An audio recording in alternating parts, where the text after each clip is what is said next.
Welcome back to A Storied World, where today we're exploring the remarkable life of someone who has left an indelible mark on history. Today, we're delving into the life of one of the most iconic figures in science and a pioneer for women in STEM, none other than Marie Curie. Marie Curie, born Maria Skłodowska in Warsaw, Poland, the year 1867, defied the odds of her time, becoming the first woman to win a Nobel Prize and the only person and woman to win Nobel Prizes in two different scientific fields. Growing up in Russian-occupied Poland, Marie faced numerous challenges, including restrictions on education for women. Marie was known to have a prodigious memory, and at the young age of 15, she graduated with a gold medal for the completion of her secondary education.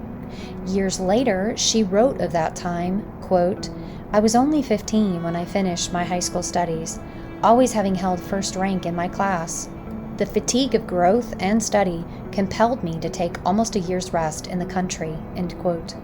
When she returned to Warsaw, she was unable to continue her formal education as women at that time were not allowed admittance to university.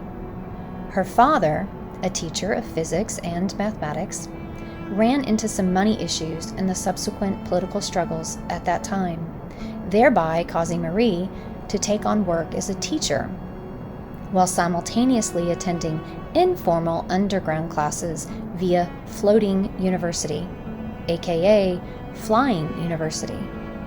These classes were taught at various locations, often private homes throughout the city of Warsaw. The goal of the university, quote, was to bring about Poland's eventual freedom by enlarging and strengthening its educated classes, end quote. Despite these barriers, Marie persisted, eventually obtaining 2 degrees, a master's in physics in 1893, followed by a master's in mathematical sciences the next year in 1894, only though after working as a governess for several years, sending her beloved sister, Bronya, to medical school in Paris, with the measure that Bronya would help cover the costs of Marie's education afterward. In 1891, Marie finally moved to Paris, continuing her studies at the Sorbonne, where she met Pierre Curie, a fellow physicist. The two embarked on a partnership, both professional and personal, marrying in 1895. Together, Marie and Pierre conducted groundbreaking research on radioactivity, a term coined by Marie herself. They discovered the radioactive substance polonium, named, of course, after her native Poland, and in the summer of 1898, they also later discovered radium just a few short months later. Pierre's research focused primarily on the physical studies of radioactivity, while Marie tried to isolate pure radium, which she eventually obtained with the help by one of Pierre's pupils in the summer of 1903. This is when she earned her doctorate in science and was also awarded, with her husband of course, the Davy Medal of the Royal Society.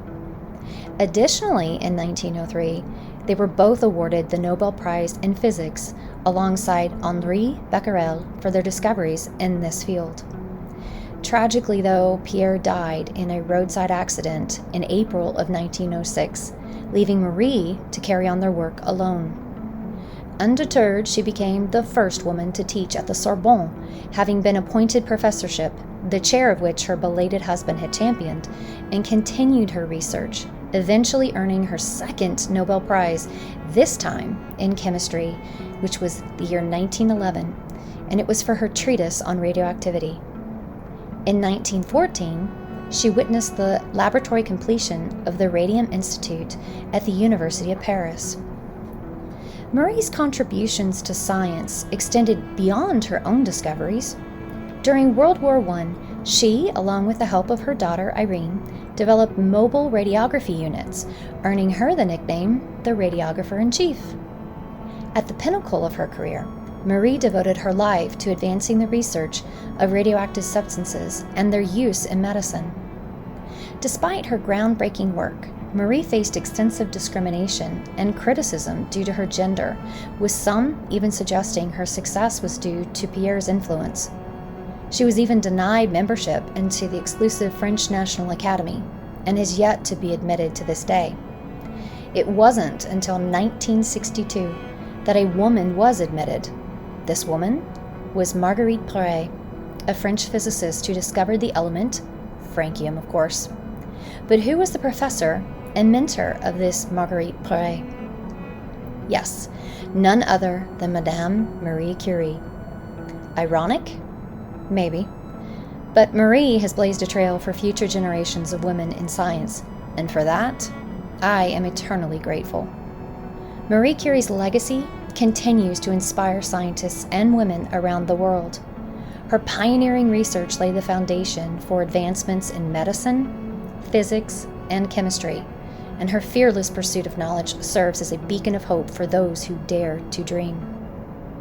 Join us next time on A Storied World, where we'll uncover more tales of courage, curiosity, and the human spirit, along with, of course, books.